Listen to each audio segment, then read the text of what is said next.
Assalamualaikum warahmatullahi wabarakatuh. Nama saya Uci Ermasari dengan NPM 20140019 dari Program Studi Pendidikan Sejarah dengan mata kuliah Sejarah Kebudayaan Indonesia. Dosen pengampu yang terhormat Ibu Yustiani SPD MPD, STKIP PGRI Bandar Lampung. Di sini saya akan menjelaskan materi saya yang berjudul Suku Dani. Yang pertama ini ada sistem bahasa. Bahasa Dani adalah bahasa yang secara aktif dituturkan dan dipakai oleh suku Dani dalam kehidupan sehari-hari. Bahkan bahasa Dani telah dianggap sebagai lingua franca di wilayah Pegunungan Tengah sekitar Kabupaten Jayawijaya. Sebuah lembaga swadaya perlindungan adat dan budaya suku Dani telah berdiri di kota Wamena. Bahasa Dani terdiri dari 3 subkeluarga. Yang pertama itu ada subkeluarga Wano di Bokondani, dan yang kedua ada subkeluarga Dani. Pusat terdiri atas logat Dani Barat dan logat Lembah Besar Dugawa. Yang ketiga itu ada subkeluarga Ngali. Yang selanjutnya ini ada sistem pengetahuan. Sistem pengetahuan ini ada upacara bakar batu. Masyarakat suku Dani gemar menggelar pesta dalam menyambut pernikahan, kelahiran, dan kemenangan perang. Mereka dengan antusias memasak babi dan umbi-umbian untuk dijadikan konsumsi pesta. Bahan makanan tersebut lalu dimasukkan ke lubang yang telah diberi beberapa batu dan dedaunan. Makanan itu nantinya dibagikan merata di seluruh penduduk desa. Uniknya, dalam membakar batu, suku Dani tidak menggunakan korek atau bahan lainnya. Tetapi mereka ini hanya menggosok batu hingga menimbulkan panas lalu digunakan untuk memasak. Nah, ini adalah salah satu gambaran dari upacara bakar batu yang ada di suku Dani. Yang selanjutnya ini ada sistem kemasyarakatan. Yang pertama itu ada rumah adat. Honai, rumah adat suku Dani, ukurannya tergolong mungil, berbentuk bundar, berdinding kayu, dan beratap jerami. Namun, ada pula rumah yang terbentuk persegi panjang. Jenis rumah ini namanya EBI atau honai perempuan. Bentuk honai yang bulat tersebut dirancang dengan menghindari cuaca dingin ataupun karena tiupan angin yang kencang, sehingga rumah yang sederhana ini dapat bertahan bertahun-tahun lamanya. Honai memiliki bentuk atap bulat kerucut. Bentuk atap ini berfungsi untuk melindungi seluruh permukaan dinding agar tidak mengenai dinding ketika hujan turun. Atap honai terbuat dari susunan lingkaran-lingkaran besar yang terbuat dari kayu, buah sedang yang dibakar di tanah dan diikat menjadi satu bagian atas sehingga membentuk dom. 4 pohon muda yang diikat di tingkat paling atas dan vertikal membentuk persegi kecil untuk perapian. Penutup atap terbuat dari jerami yang diikat di luar kubah. Lapisan jerami yang sangat tebal membentuk atap dom atau bertujuan menghangatkan ruangan di malam hari. Jerami cocok digunakan untuk di daerah yang dingin karena jerami ringan dan lentur, memudahkan suku Dani membuat atap, serta jerami mampu menyerap guncangan gempa, sehingga apabila terjadi gempa sangat kecil kemungkinan kemungkinan rumah Honai akan roboh. Nah, ini adalah salah satu gambaran rumah Honai di suku Dani. Yang selanjutnya ini ada pakaian adat. Pakaian adat suku Dani dengan 2 buah taring babi menandakan ia seorang prajurit perang. Perempuan suku Dani yang belum menikah menggunakan syali. Bahan yang digunakan adalah bahan alami. Bagian penutup dibuat dari bahan dasar daun, sagu, dan rajut dengan rapi. Sedangkan untuk penutup kepala secara khusus menggunakan bulu burung kasuari. Pakaian adat Papua memang tidak menggunakan atasan. Sebagai penggantinya, pada umumnya terbuat atau terdapat lukisan pada tubuh dan motif daun atau akar pohon. Warna umum yang sering digunakan adalah putih dan merah. Warna merah berasal dari pastel tanah liat, sedangkan warna putih berasal dari kulit kerang yang dihaluskan. Holim atau harem katoke adalah pakaian penutup badan kemaluan bagi pria. Bentuk katoke ialah selongsong mengerucut pada bagian depan, diikatkan pada pinggang hingga mengarah ke atas. Katoke dibuat dari buah labu air yang sudah tua, kemudian dikeringkan.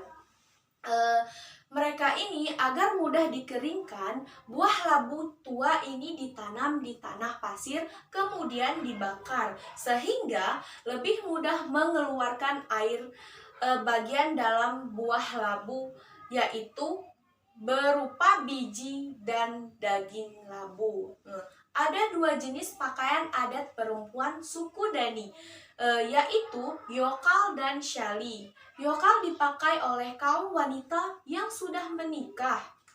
Dibuat dari kulit pohon, warna yokal biasanya mencolok berupa coklat tanah dan kemerahan. Bentuknya seperti anyaman, dililitkan melingkar memanjang dan dililitkan melingkar di pinggang, sehingga menutup bagian pinggul wanita hingga bagian paha.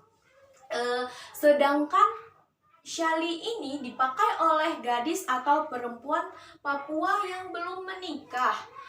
Warna syali hanya terdiri dari 1 warna saja, yaitu warna coklat. Syali mirip seperti rok wanita, tapi terbuat dari bahan kulit kayu atau daun sagu kering.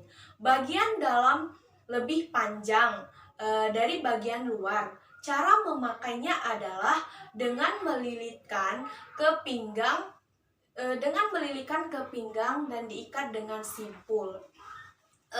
Namun saat ini rok rombai tidak hanya digunakan oleh para wanita saja. Para lelaki di Papua pada kondisi acara tertentu juga kerap menggunakan rok berumbai ini.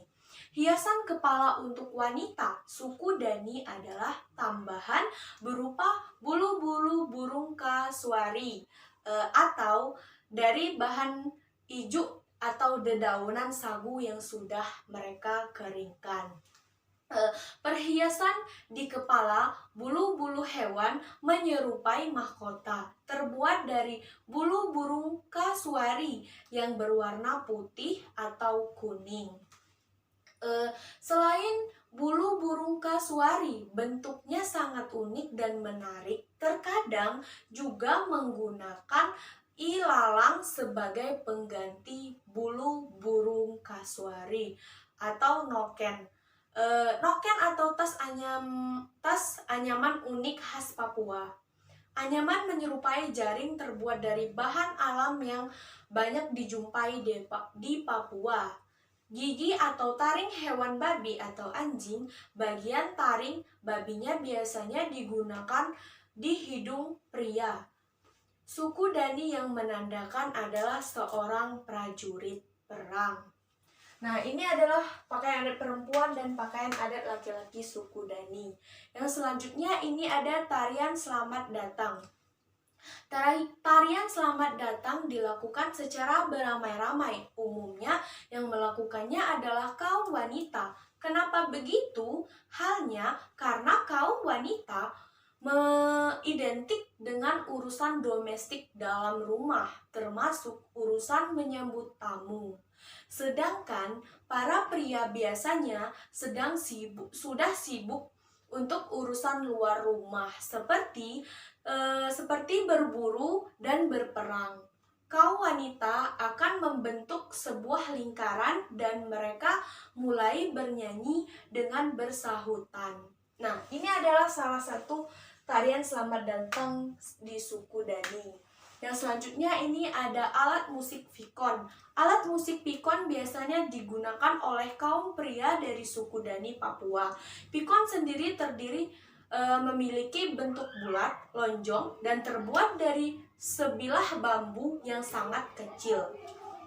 Pada bagian tengah alat terdapat seutas tali yang dipasang kencang dan terkait dengan sepotong lidi penggetar. Untuk memainkannya cukup menarik lidi di bagian pangkal sehingga potongan penggetar akan bergetar dan menghasilkan suara. Nah, ini adalah salah satu gambaran pikon alat musik suku Dani. Yang selanjutnya ini alat musik kecapi mulut.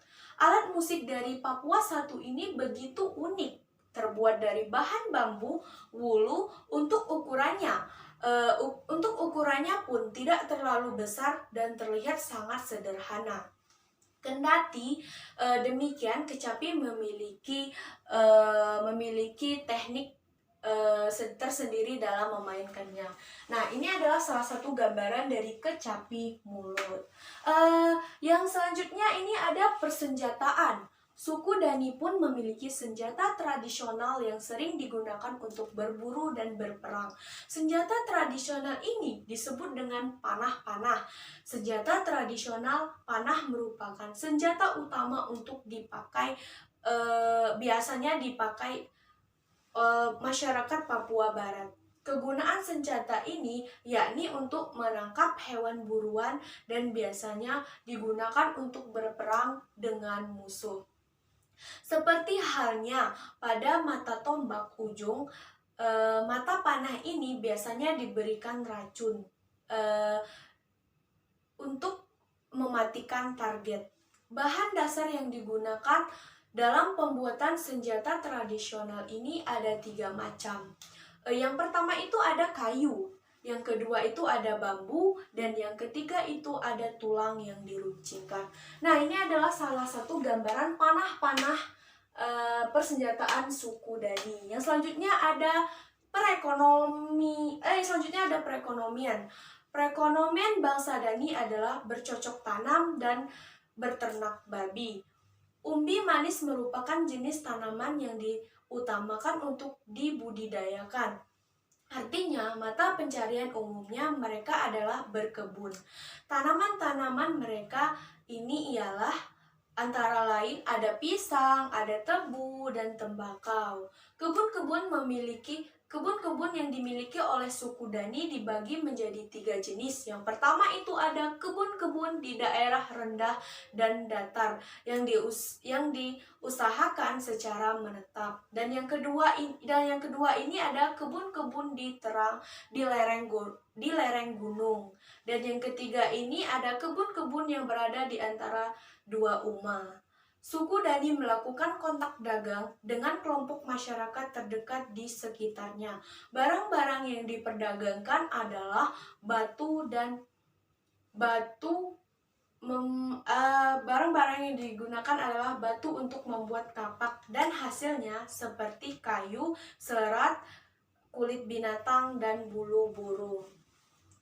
Yang selanjutnya ini ada sistem kepercayaan.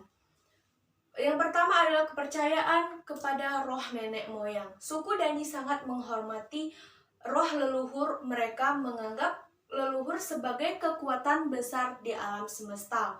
Orang suku Dani juga meyakini jika kekuatan sakti akan diturunkan dari generasi ke generasi secara patrilineal atau keturunan laki-laki. Di kalangan suku Dani dikenal kekuatan sakti bernama Atoa. Kekuatan itu dipercaya untuk menyembuhkan berbagai penyakit dan penolak bala maupun keperluan pertanian seperti menyuburkan tanah.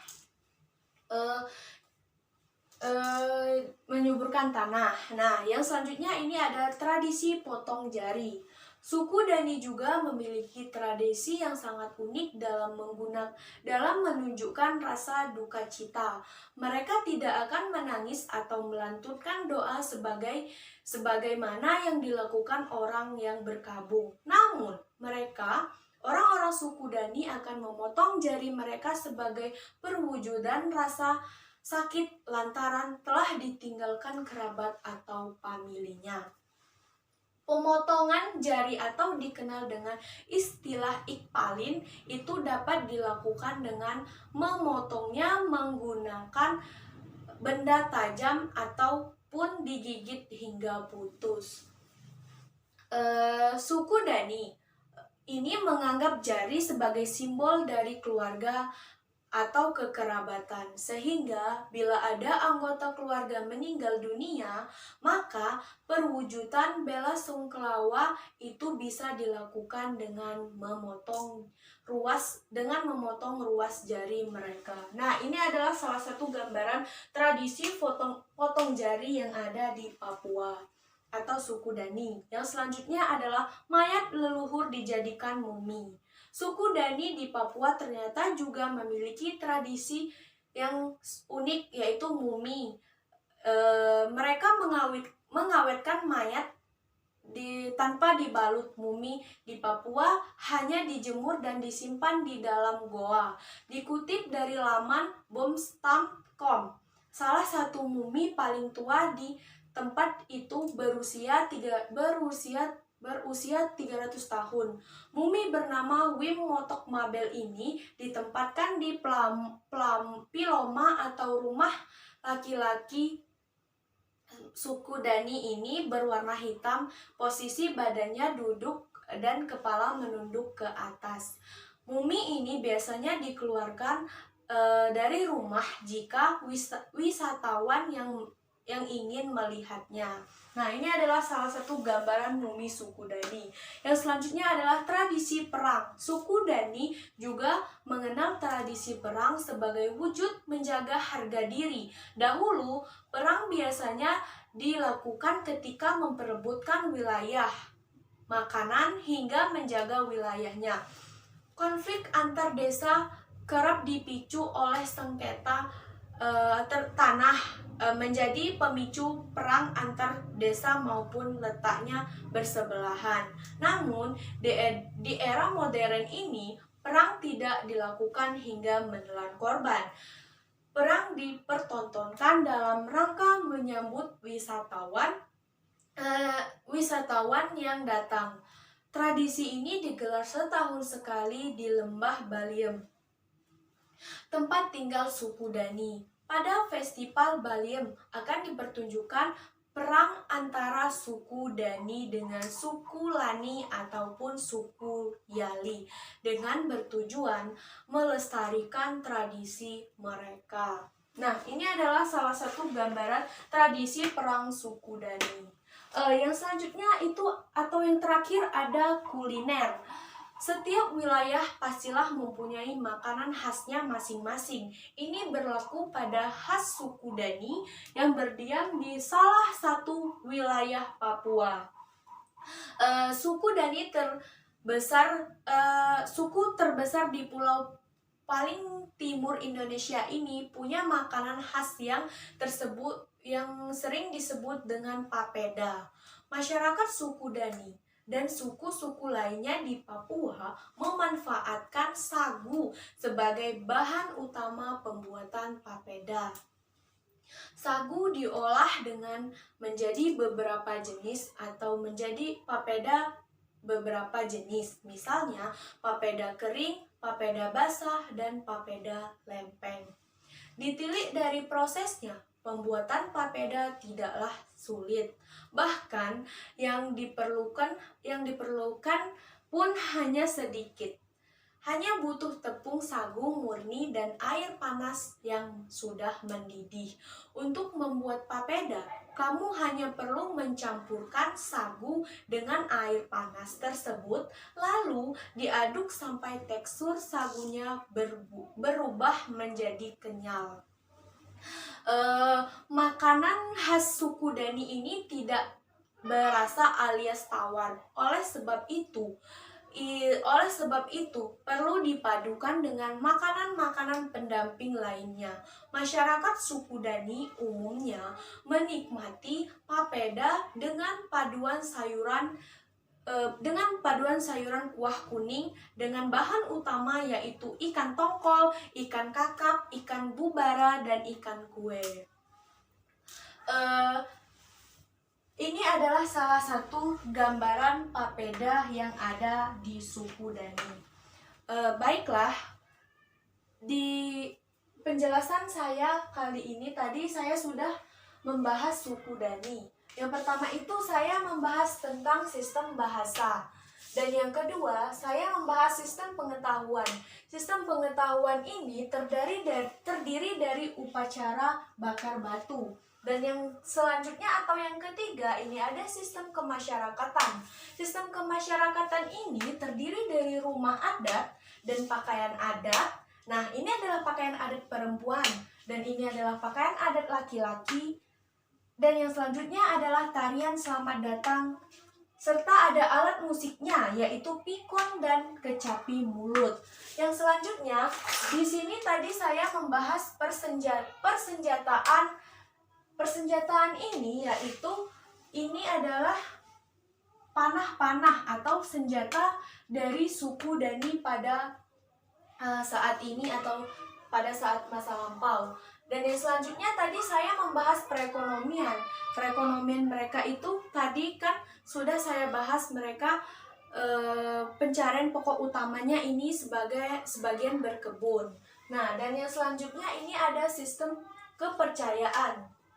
Di situ tadi sudah saya bahas, sistem kepercayaan mereka itu ada percaya kepada roh nenek moyang dan kepercayaan tradisi potong jari dan mumi serta tradisi perang. Dan yang terakhir, saya tadi membahas tentang kuliner. Kuliner suku Dani itu ialah papeda. Bisa dipadukan dengan makanan-makanan pendamping lainnya. Baiklah, itu saja yang bisa saya sampaikan di presentasi pada saat ini. Jika ada kesalahan kata dan atau tutur kata yang tidak sopan, saya mohon maaf dan saya akhiri. Wassalamualaikum warahmatullahi wabarakatuh.